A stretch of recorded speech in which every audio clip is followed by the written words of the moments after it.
My name is Regine Malibiran. I am the Director of Programs and Innovation at Six Square. And with me today is Pamela Benson Owens, our fearless leader, an amazing woman to work with, who is the Interim Executive Director at Six Square. Six Square is a nonprofit located in Central East Austin that celebrates and preserves the Black history, culture, and heritage that once thrived in that neighborhood. And so today we're super excited to chat with you guys about Six Square, some of the work that we do, as well as the upcoming Juneteenth collaboration that we have tomorrow. And also just give you a little bit of context about like what Juneteenth is. Because for me personally, you know, I'm Filipina, I'm Californian. I had to really learn about Juneteenth. It wasn't something that was taught to me, and figure that some people in this chat probably had that same experience too. So we'll chat about also the history of Juneteenth in Texas, as well as the relevance of the celebration today. And then before we got started, Pam, did you want to insert anything? Add that I did notice in the chat room that some questions were already going, and I've noted those about the programs we're doing. And so we will get to that during our time together. So I didn't want them to think we weren't catching that interaction in the chat. Awesome. Awesome. Thank you. Yeah. So next slide, please, Shay. So like we mentioned, tomorrow is June 19, which is the historic Juneteenth celebration. What the city of Austin is doing is a collaboration with several organizations on the east side, Six Square, Carver Museum, Greater East Austin Youth Association, Jump On It Festivities, as well as many more that are collaborating to really make this a special Juneteenth for us. And so, you know, while we're chatting, you guys can check out Juneteenth ATX.com for more information. And then you can also RSVP Juneteenth ATX.eventbrite.com. And then next slide, Shay. So yeah, so today we'll be discussing Juneteenth. And then next slide again. So just to give you guys a little bit of history for Juneteenth. And so I think really one of the maybe largest misconceptions about the Civil War and the end of slavery was that the Emancipation Proclamation was an instant kind of Abraham Lincoln just snapped his fingers and then suddenly all the enslaved people were no longer enslaved. So that's not actually the case. Let's take it back a few decades before the Civil War. In the 1820s, when white settlers first came to Texas, they actually brought slavery over to the state. Under Mexican law, before the war for Texas's independence from Mexico, Black people actually had the same legal and political rights as white citizens. So it wasn't until around the 1820s that slavery actually was an institution in the state of Texas. And so then in 1861, as we all know, the Civil War began. You know, and of course, some people will say it's because of states' rights, but if you'll look at the documents that the Confederate States published as a reason why they were going to war with the Union, it was because they wanted to uphold slavery as part of their economy. And so then in 1863, in the middle of the Civil War, President Lincoln issued the Emancipation Proclamation, but it wasn't until 1865 that the Civil War actually ended and the Union won, and the Confederate States had to be reabsorbed back into the Union. And in Texas, it wasn't actually until June 19, over 2 months later after the Civil War ended, that Union Major General Granger arrived at Galveston to issue and read the General Order 3, which freed the enslaved people in Texas. And then it's actually, even then, once Major General Granger arrived in Galveston, some plantation owners kept Black people enslaved up until the harvest season so that they could continue to profit from their labor. And so something that I think is also important to really note when discussing slavery in the United States is language and how that really affects our perception of marginalized people. And so you'll notice that I don't use the word slaves.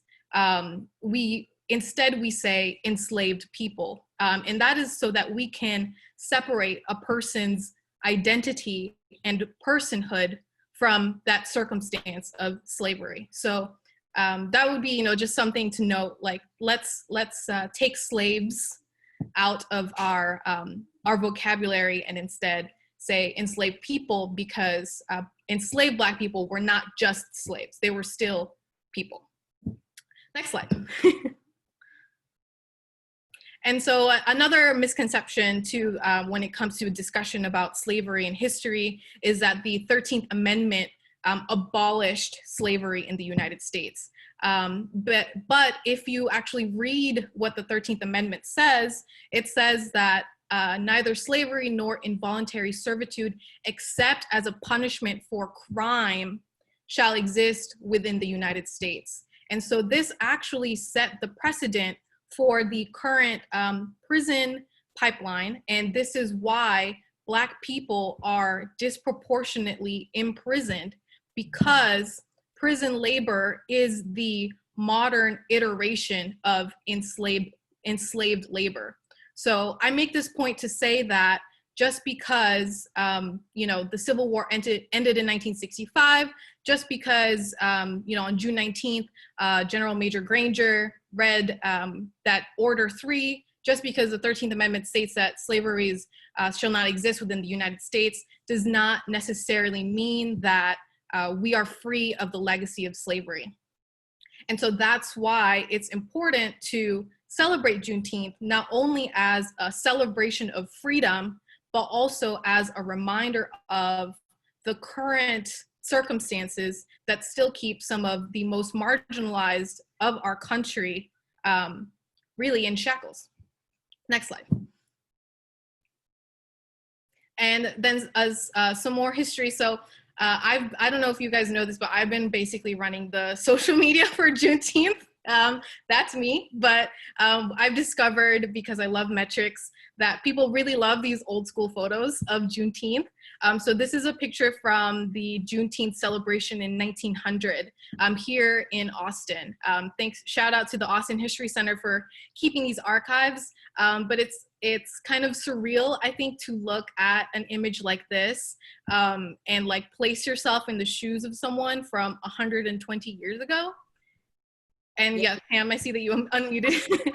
I was just going to jump in because I'm always thinking about, as you really get deep into the history of Juneteenth, especially here in Austin, if we were to transport ourselves into this picture, the conversation that might be occurring is that we recognize even in this time that freedom wasn't totally free. And the reason why I say that is because the narratives that you read in the Austin area from enslaved people at that time who were emancipated was that we knew that freedom was upon us, but we realized that all that came with it wasn't freedom. In other words, we thought we would be free and we would have economic prosperity.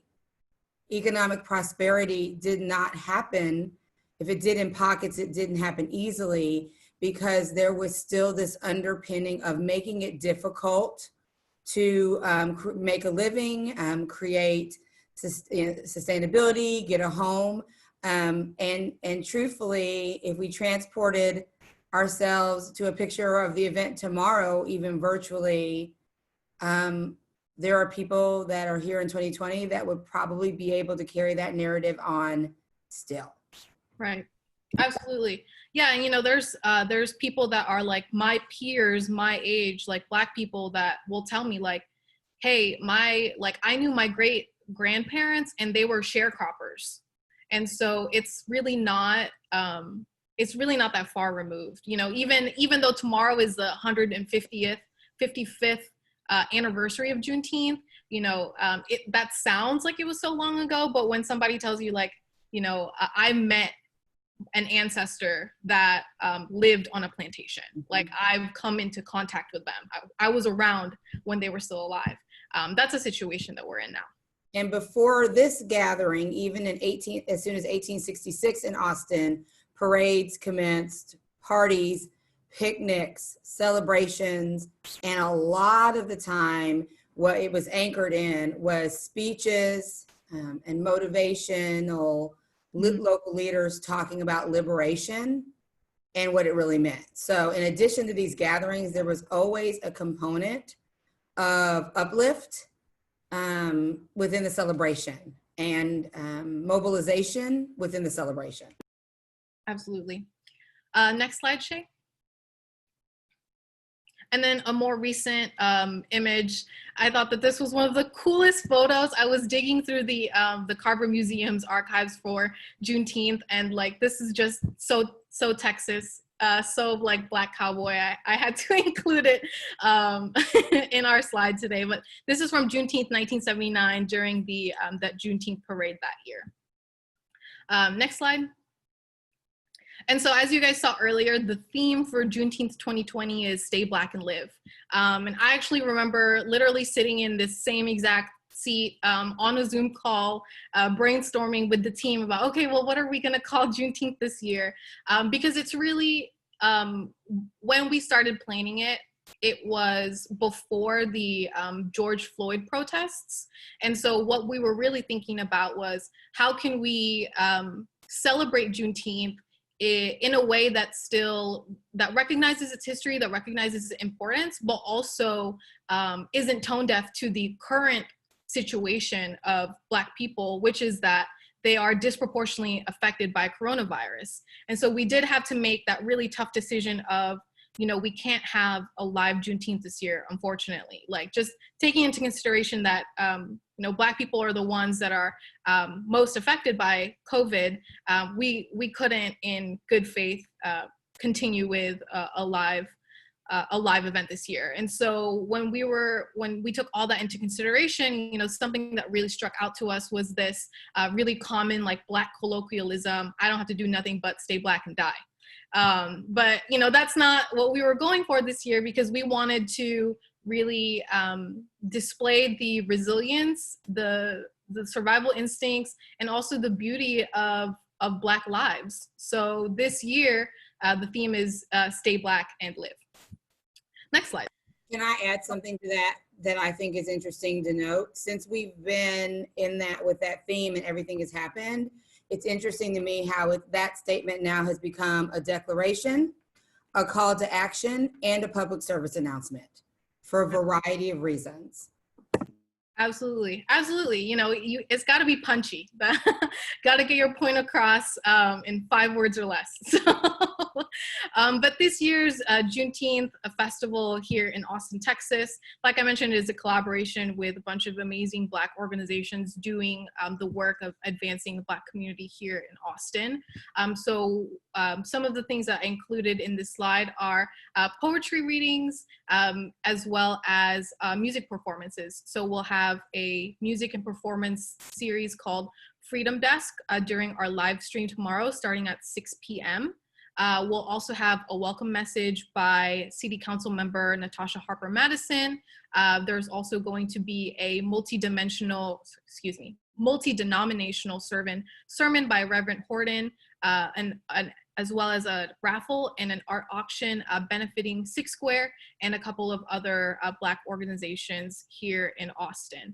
And then the Juneteenth celebrations this year, I think one of the commonalities that we had in this planning process, as well as the history that we're trying to reflect, is that that attitude, that spirit of, make it work, make it happen for your people.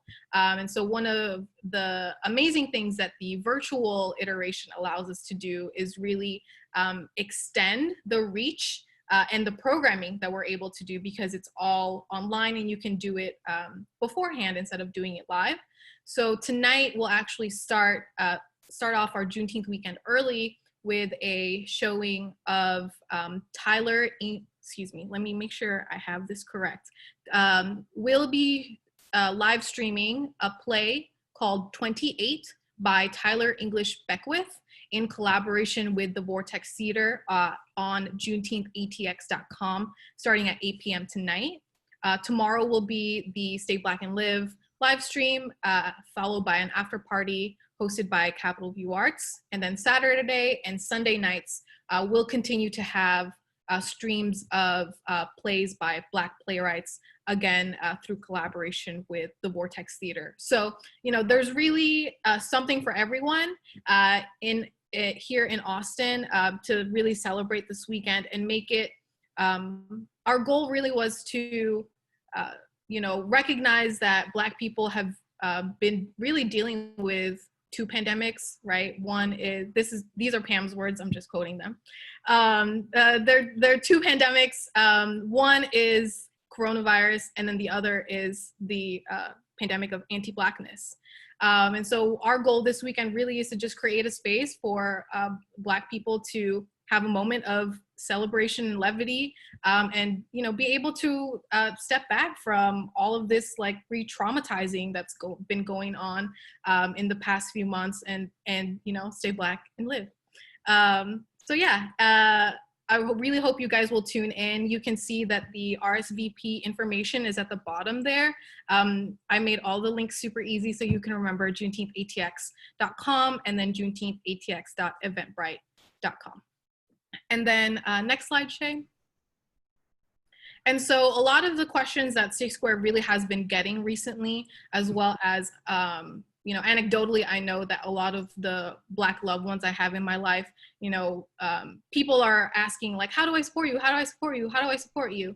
Well, here's a couple of ways to really impact locally. One is, tune into our Juneteenth festivities, really celebrate and revel in the treasure that we have here as part of Austin's Black community, creatively, as well as, like just in terms of our creative treasure here in the city. You can donate to organizations like Six Square. Again, the link is super easy. It's case sensitive though, so make sure you get those capital letters right. You can support Black businesses, and I know Pam has a ton. I thought of her when I wrote this bullet point, so I'm gonna let you elaborate on this one, Pam. Well, I think it's just been interesting over the last couple of weeks, and I keep saying, but we've always been here. Right. So almost daily, where can I find a Black optometrist? Where are the Black restaurants? Is there a Black coffee shop? And I welcome those questions, even though I find it to be exhausting, because I'm like, it's always been here. But the bottom line is there's an opportunity to be intentional. And so we have had a online vendor fair for some time where we are really leveraging Black artists, Black businesses, people who are starting their businesses. And, I've just intentionally, I've always bought Black. First. I try to do that before big box buying, but I've been really intentional about not just buying, but sharing with the community at large my local buy of the day. And so it's just important to be intentional about it.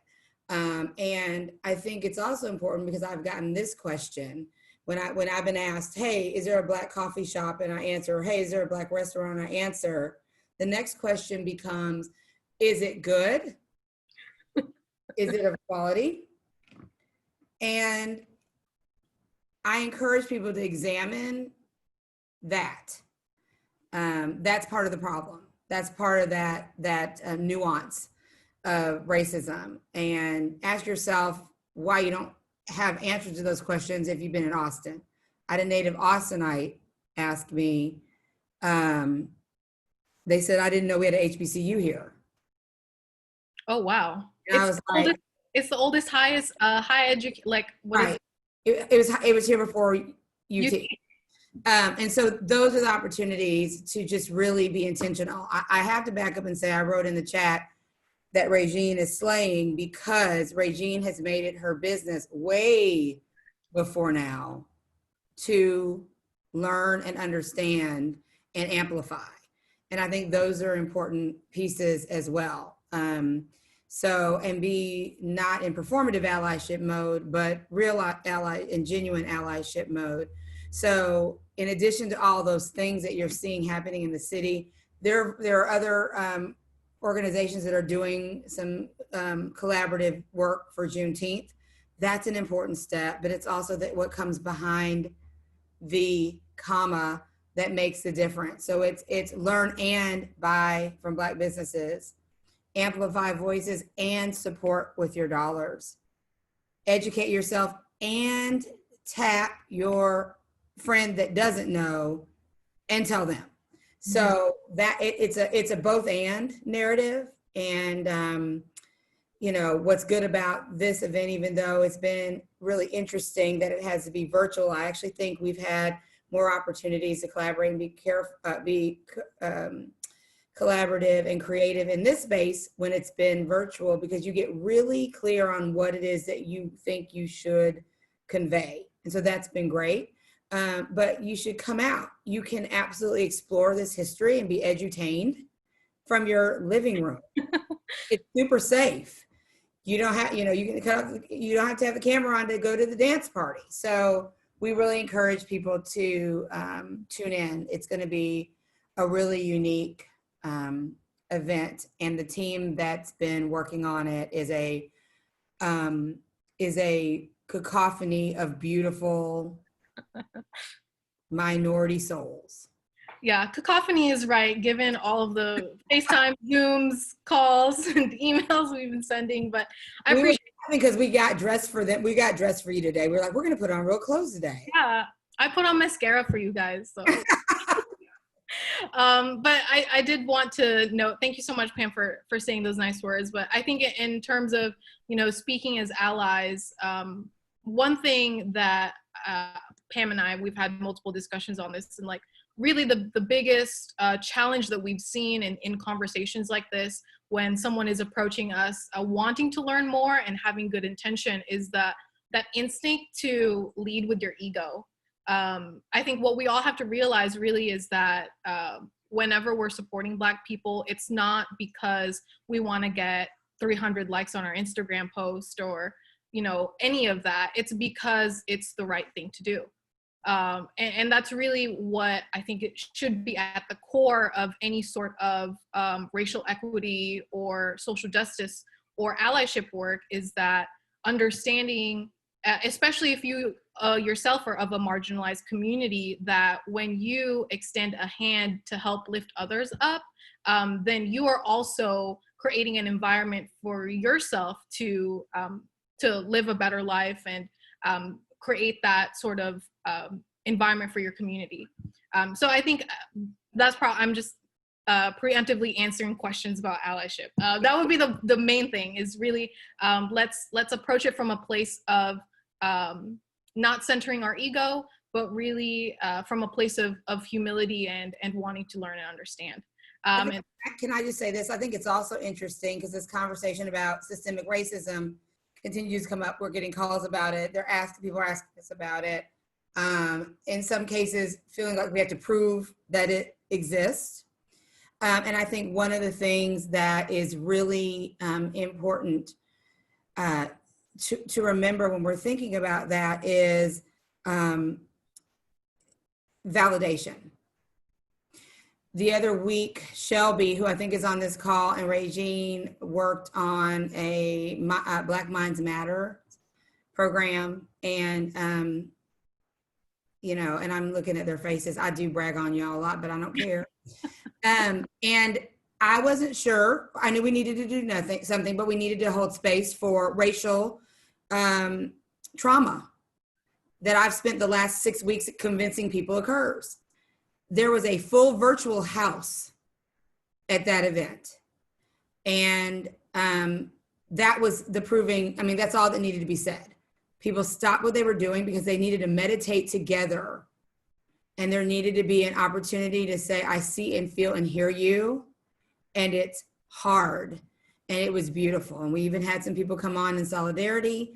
But we don't come from a place of needing to be convinced. We're too far down in the work. We see it every single day, sometimes hour on the hour, sometimes minute by minute. And so with all of that said, if you get off this call and you don't do your own homework on Juneteenth, the history of the Six Square, the marginalization of Black people, period, but specifically in the community you live in, you're really missing an opportunity. And so then the next time when you're on the East Side in a coffee shop or a restaurant, and somebody starts to tell the story from when they acquired the building and they decided to start a restaurant, you might be able to say, well, actually, this belonged to Mr. Jones first. It was a body shop. He had 12 kids, and those kids did this, this, and this, and they own this block. Right? So we get a chance to tell the narrative. It's important. It's important to the story to know where you're standing when you're in the community today. Absolutely, absolutely. And then the last bullet point on this slide. So the city of Austin is actually hosting a public survey for what Austinites would like the budget allocations to be. And so just letting y'all know, Austin Police Department's budget is $430 million. And if you look at the pie chart, it's like over a third of the city budget. And so if you would like to tell the city council members that you want to allocate that to other sections of the city budget, like how affordable housing that would help people, Black people on the East Side, departments like Parks and Recreation, which the Carver Museum is funded under, departments like health and safety, so that we can continue to combat the effects of the pandemic in the city. This is an opportunity for you until July 1st to let the city know that where you want them to spend your money that you're injecting into the city funds.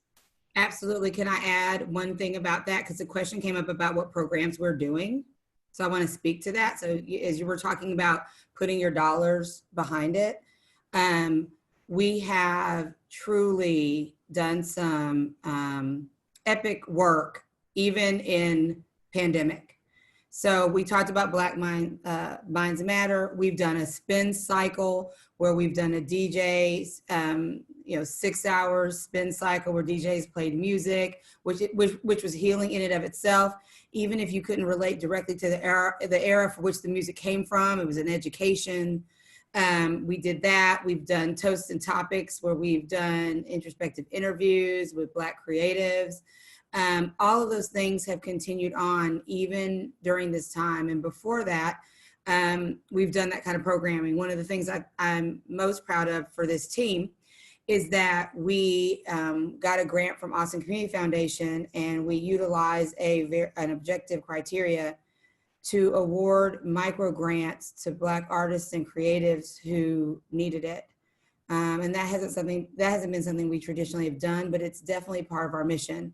If the Black artists and creatives who have really, by the way, lifted their gifts so that we could get through this pandemic with their music and their arts and their creative expression, if we cannot support them in time of need when they lost income from South by Southwest or the Urban Music Festival, we have missed an opportunity. We're also working on a wayfinding project that's amazing, that will give some signification in the areas of Six Square about important areas. We have two great board members. We have great board members, but two, Margaret and Ken, who are leading that.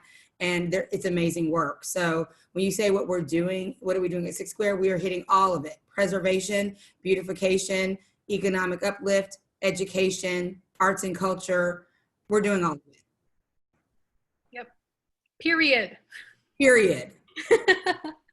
Awesome. Well, I think, that wraps up me and Pam's segment of the chat today. And so we did want to open the floor up for any questions or any thoughts that you guys had that maybe you wanted us to elaborate upon.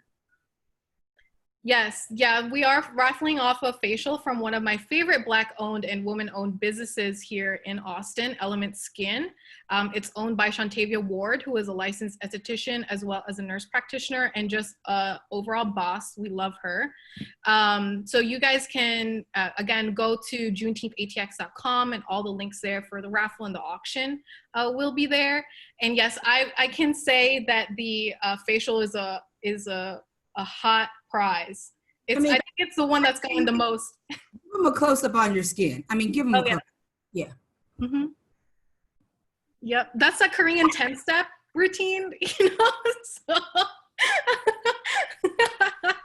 as well as regular facials from Mrs. Shantavia Ward. But yeah, so if you guys had any questions, I think you should be able to unmute now. I'm not sure, or if you want to hit the Q&A function, we can do it that way as well.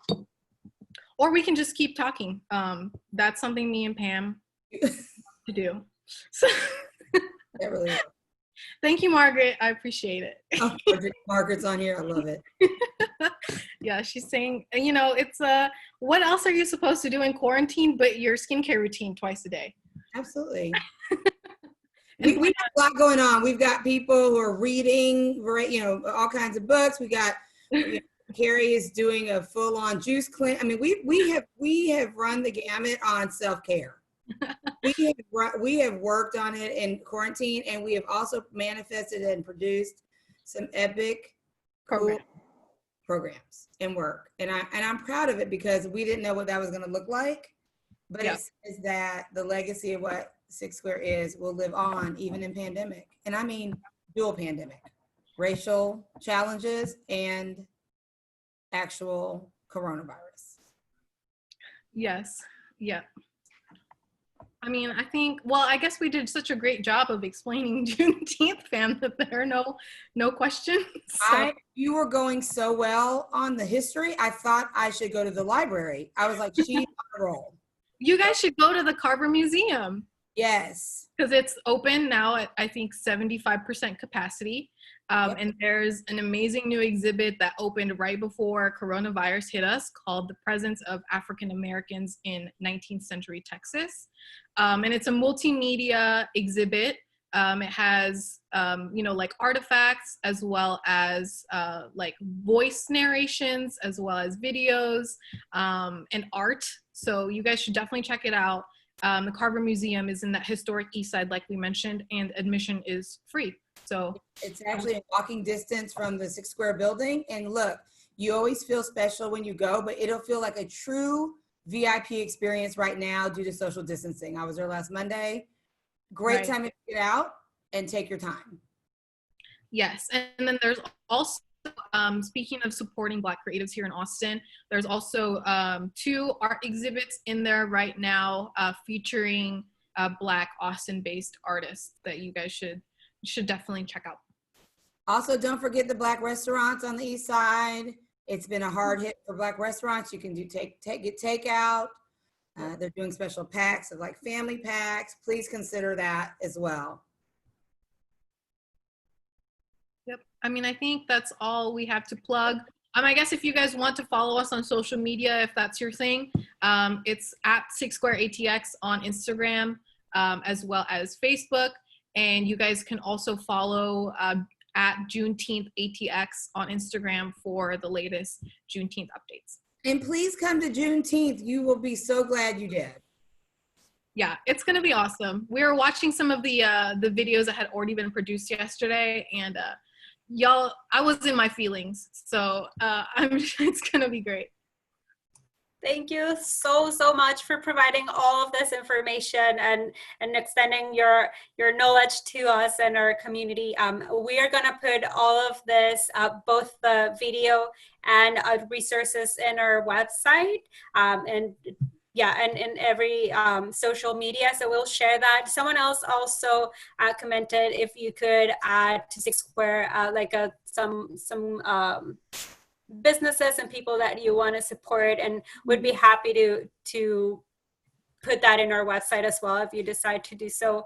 But yeah, let's just keep chatting, and let's keep extending the business to everybody. And I just want to say I do apologize for attendees and for you guys for the tech issues in the beginning, but it was a lovely conversation. I know I learned a lot, and I'm very, very inspired in just continuing the work and seeing what you guys have been preparing. So thank you, and hope to partner some more very soon.